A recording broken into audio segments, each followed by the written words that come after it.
Greetings, everyone. My name is JT Taylor of Purpose Pushers LLC. I am on a mission to build capacity and inspire purpose. And that's why I'm so excited to bring to you today a presentation titled Parent with a Purpose. This presentation has one goal, and that is to build a true sense of community in the educational system. It is my desire to foster collaboration and partnership between parents and educators. And so through this presentation, parents will be exposed to 4 approaches, 4 principles that I refer to as the push principles. These principles are rooted in equipping parents with the tools that they need to help their children achieve to their potential. I look forward to hearing what you have to say. I look forward to collaborating with you. Stay tuned. Listen, I'm so glad that you have taken this time out to spend a little bit of your time with me. My name is JT Taylor. I am the CEO of Purpose Pushers LLC. My goal in life is to inspire people, and that's really what I want to do today. And so this presentation that I have for you is titled Parent with a Purpose, 4 things I've learned from my parent with a purpose. Now, before I get started, I want to give you a disclaimer. I am not by any means saying that parents can be perfect. Oh, no, we all know it is impossible to be a perfect parent. No matter how great we are, parenting is the most difficult job in the world. It's because it doesn't come with a book. It doesn't come with instructions. We're all just trying our best. We're winging it. And so parenting is difficult, but we can still be intentional about how we parent. 4 things that I've learned from my own mother. See, that's my mom right there. That's my brother, the bigger guy, and that's me in my mother's arms as a young baby.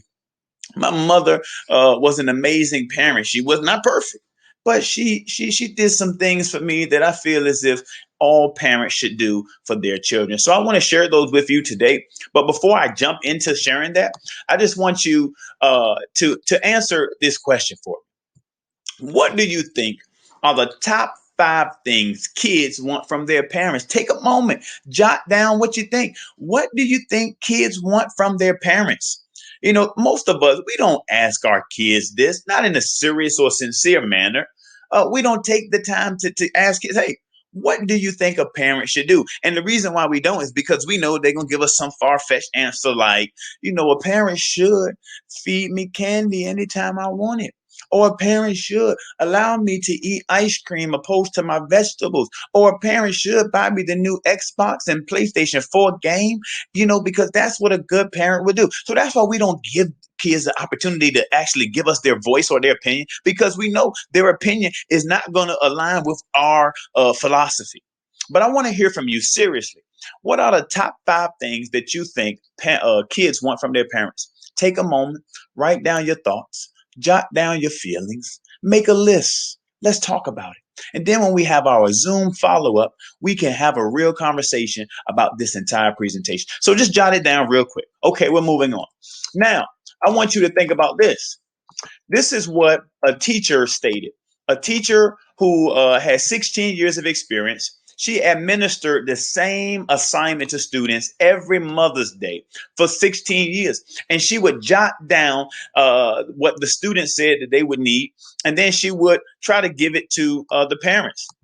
And so I found this list to be fascinating, because what she said is that most kids, the number one thing kids wanted, most of them said they wanted from their parents to just come into their bedroom at night, tuck them in, sing them a song, also tell them stories about when they were little. They said that they wanted hugs and kisses. They wanted to sit with their parent and talk privately. They also said they wanted to spend quality time with their parent, with just them, not with their sisters and not with their brothers. They wanted isolated individual time. Then they said they wanted nutritious food so that they could grow up healthy. Now, the first thing I thought, what these kids? Well, these kids today, they wanted nutritious food. I don't know. We'll see. But then she said that the kids said that at dinner time, they wanted to talk about what the family could do on the weekend together. They said that they wanted their parents to talk to them at nighttime about anything, about love and school and family. They said just anything. They just wanted to talk with their parents. Then they said that they wanted the parents to let them go outside and play. Yeah, I said, now these are the kids that I know of. They want to go outside, they want to play without any boundaries. Then they said that some of the kids said that they just wanted to cuddle under the blanket and watch TV together, watch their favorite TV show together. And then some kids said that they wanted discipline. I know this actually strikes us as odd. That some kids say, "Yeah, give me a little bit more discipline because that's how I know that you care for me." And then the last thing was that some of the students told the teacher that they wanted their parent to leave special messages in their desk or in their lunch bag. Now, that is amazing. Now, I share this with you because it just shows us that a lot of times kids don't want what we think that they want. You know, if you've ever heard of Gary Chapman, he's a great author. He wrote the book, The Five Love Languages. And in that book, he talks about the fact that everyone loves in a different language. And so what he is saying is that you could be trying your best to show someone love in the English language, but they speak Mandarin. They speak Chinese. And so that means that you're trying your best to love them, but they don't interpret your love through the language in which you are showing it. And so it just goes to show us that we have to really find out what kids want and then focus on meeting their needs based on their wants. And then we can do that. So here's some ideas that you can use to definitely show your children that you know that you want to do whatever they feel they need to feel loved and to feel affirmed and to feel supported. And so that's what it's all about. Now, I want to talk about the fact that sometimes you have to parent through challenging times. We all understand this. We're dealing with a pandemic right now. It is a very challenging time to be a parent. Not only do you have to continue to discipline your children, not only do you have to continue to provide for your children, clean up behind your children, make meals for your children, the list goes on, but you also have to be a teacher now. Oh my goodness. Parents have been thrust into a teaching role. Now you got to say 8 hours a day, 3 hours a day, 30 minutes a day, 2 seconds out of your day. Sometimes you got to designate to teaching your child and helping them grow academically and helping them manage their emotions and helping them demonstrate the best behaviors. So it's challenging times. And sometimes we have to parent through challenging times. I know this to be the case because my mother, she had to parent through a very challenging time. When I was younger, my uncle was in a horrific car accident on the Chesapeake Bay Bridge. He was coming from New York City, traveling to Florida. He was in a terrible accident, and he actually was thrust through the front windshield. He had to have reconstructive facial surgery. He had to have a metal rod inserted into his hip. The doctors did not think he would make it. So when they called my mother, they said, "Excuse me, ma'am, you might want to come to the Centera General and visit your brother because he probably won't make it." My mother packed up all of our belongings, my brother and myself, and we got into this car right here, 1987 Ford Fairmont. Her name was Betsy. And we drove all the way down to Norfolk from New York City. We actually lived in Betsy. Betsy was our home for about 3 to 4 weeks. And then my mother found refuge for all of us in a congested homeless shelter right here in the city of Norfolk. And I spent my time in a homeless shelter for an entire year. My brother and I attended public school for 180 days from a homeless shelter. We both had to sleep on a cot, and we would get up and go into school and try our best to learn during a very challenging time of our lives. But even though I was a student and I was going through something, now as an adult, I realized my mother was right there with me in the midst of this challenging situation, trying to do her best to still love me and support me and provide for me. She was trying her best, but it was a very challenging time. And I'm sure you can relate to this because we are all dealing with some very challenging times. And see, the thing about parenting is this: you get absolutely no days off. It's not like you can call somebody and say, "Hey, Tag, you're it. You come over and parent for me." We don't get that luxury as parents. We have to persevere. We have to be persistent, and we have to continue parenting every single day of the year. And if we're honest, it can be challenging.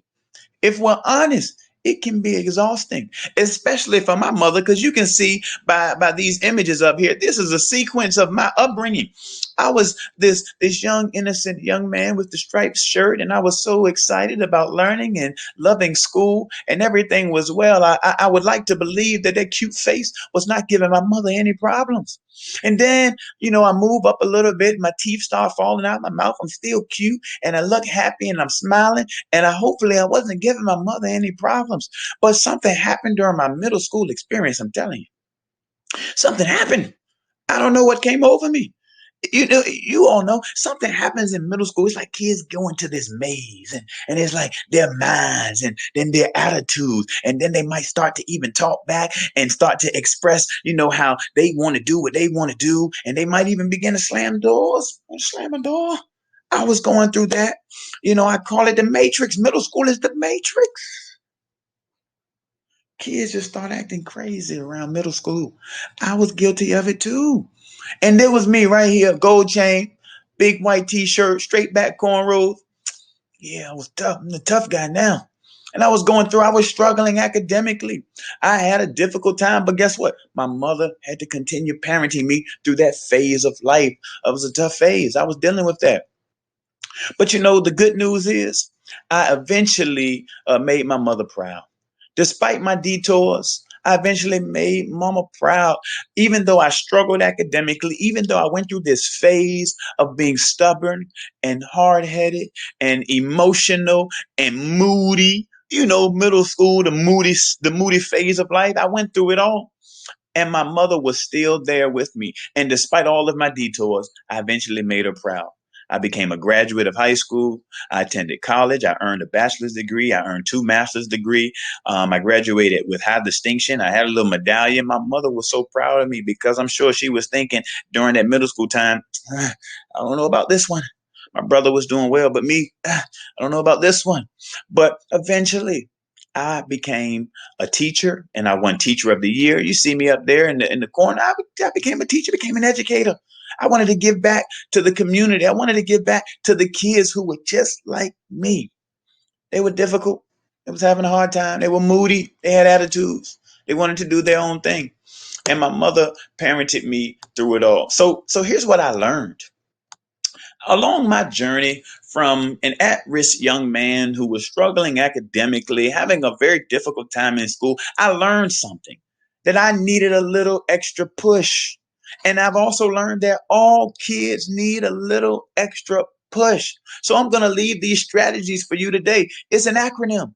Push stands for something. P-U-S-H. It all stands for something. So the first thing is this: patience. Kids need patience from their parents. I'm telling you. And we all know patience is the most difficult thing in the world to demonstrate, especially when your kids know how to pluck your nerve perfectly. They can just pluck that nerve and get you upset. They know how to do that. You can clean off the table, they can make it messy. You can sweep the floor, they can drop chips and food all over the floor. They know how to test your patience.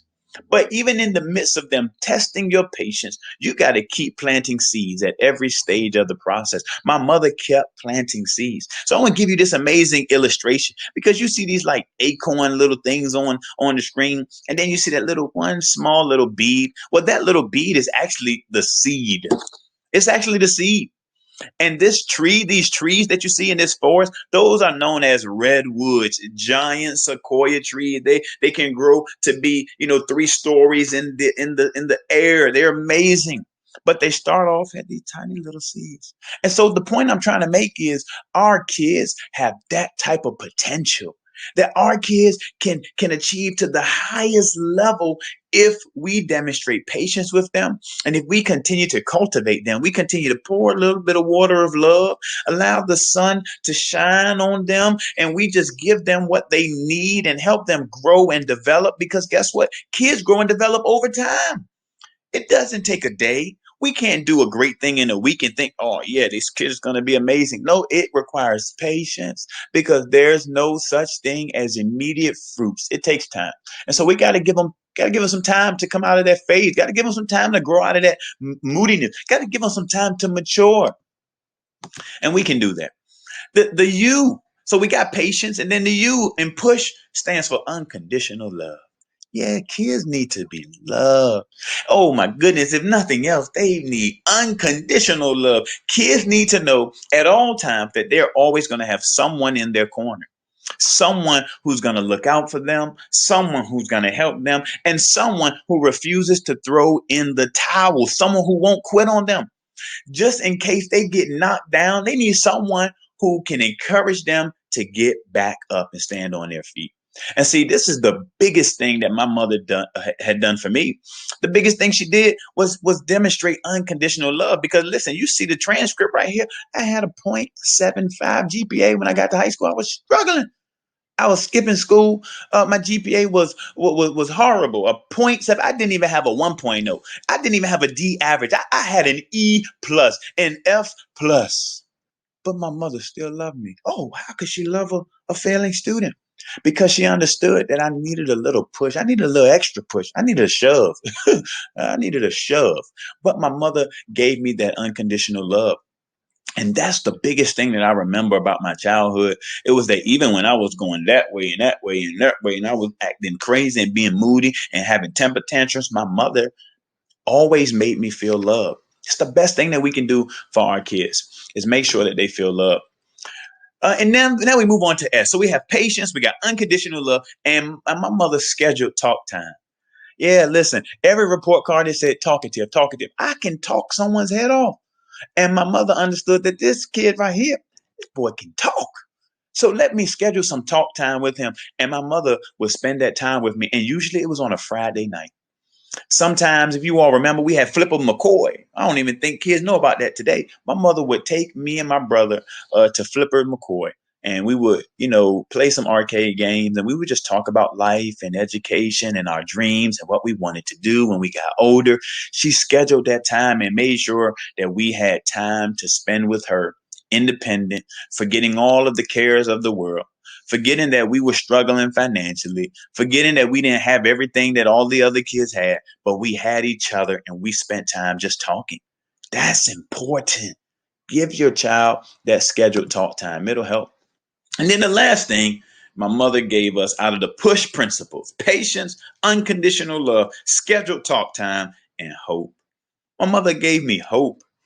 Oh man, she would always affirm us that, hey guys, it'll get better. I recall not getting anything for Christmas. There were some years that my mother just couldn't provide something for us for Christmas. We might have wanted these race cars. We might have wanted bikes and skateboards and scooters, but we were going through some things financially. And my mother was very honest. She said, listen, I don't have the money to get you that, but one day it'll get better. I'm telling you, it's going to get better. I'm going to make sure that you have what you need. You may not always have what you want, but you're going to have what you need. And that's the most important thing. And just be patient with me and everything will get better. So she always gave us hope. That is powerful. Give your children hope in the midst of what we're dealing with. Kids, they don't express their emotions the way that adults express their emotions. Kids could be going through something emotionally and we may not even know, because it manifests as anger, or it manifests as an attitude, or it manifests as mood swings. But it could just be that kids are struggling to cope with the reality facing everyone. And so having conversations about that and being intentional about helping our kids find hope, even in the midst of this, is powerful. And that's what we mean by parenting with a purpose. So being patient, demonstrating unconditional love, scheduling talk time, and giving your child hope can help them do what they need to do. So here's 3 practical strategies for providing a push. Number 1, engage in gratitude journaling. I use gratitude journaling in my home today with my kids. And I'm going to show you a picture of my kids next. I have 5 kids, a starting 5. I had a minivan. We got a lot of kids, a small class from here. And so what I had to do for my kids was I created a gratitude journal, and I had them write every day for just 5 minutes. Just write down what you're grateful for. To help them manage their stress, write down what you're grateful for. And we did it together so that we could create an atmosphere of appreciation in our home, so that our kids could realize that, hey, it may not be the best situation, but at least you have something to be grateful for. You have your family, you have love, you have, a place to lay your head. You have people who support you and care for you. Express gratitude. What are you grateful for? That's the number one thing that you could do to help give your child a little push. Number two, create a schedule for daily activities. We talked about scheduling structured talk time. That's important. But you can also schedule family time. My alarm goes off every Friday, just like when my mother was raising me. I do it for my children. Every Friday is family time. We're going to play some Uno or some Monopoly or some board game, or we just going to sit around and talk. Maybe we're going to even watch a movie, but we're going to schedule that family time. You can schedule time for your child to read a book. You could even read them a book. You could schedule time for them to watch TV or even play their favorite game, Fortnite or Madden or NBA 2K, something, but just schedule that time, so that they can have some structured time, some structured activities, so that kids won't just sit around all day saying, I'm bored, I'm bored. That's okay. You're bored. I got something for you to do. That's what we do. Parenting with a purpose. And then lastly, I want you to prioritize self-care for yourself. Yeah, we want to help our kids, but listen, you can't help your kids if you don't help yourself. You can't help your kids if you're walking around here moping and being upset and disgruntled. So what do you have to do? You got to prioritize self-care. This is very important in my household. That's why gratitude journaling wasn't for my kids. It was for me to express my frustration with life and parenting and all the stuff that you can get stressed about. We all know it. So you got to prioritize self-care. What are you going to do? Are you going to engage in some yoga and stretch? Do some downward facing dog or something? Are you going to meditate? Are you going to pray? Are you going to go bike riding? Maybe you're going to go for a walk. I call it a philosopher's walk. And just walking, somewhere. Maybe you're going to exercise. You're going to turn off the TV, get a YouTube video, and just do some exercise right in your home. Some push-ups, some jumping jacks, some calisthenics, something that you can do right in your home. But you got to take care of yourself. Take a moment to read a book or journal or just, listen to some music. Whatever you decide to do is completely up to you, but just make sure that you prioritize self-care. It's very important. And so at this time, I want to thank you for spending this time with me.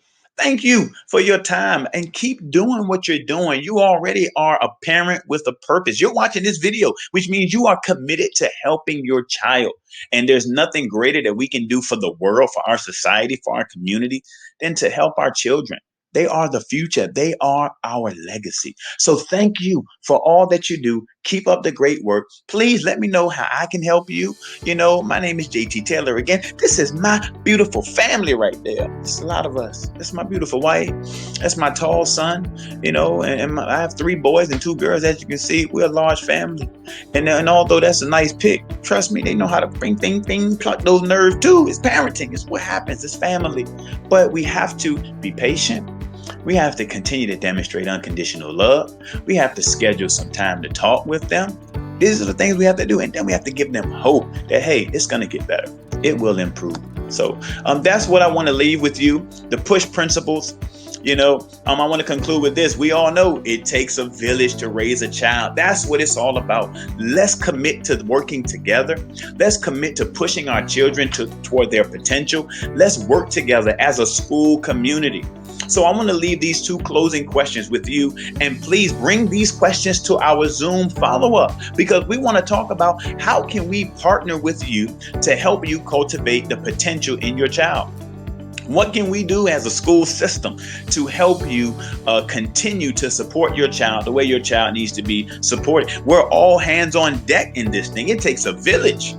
And we have to work together and develop a partnership. So how can we partner with you to help you cultivate the potential in your child? And lastly, what can the school or district do to help you and support you at this time? How can we continue to support you as a parent at this time? Thank you for your time. Peace.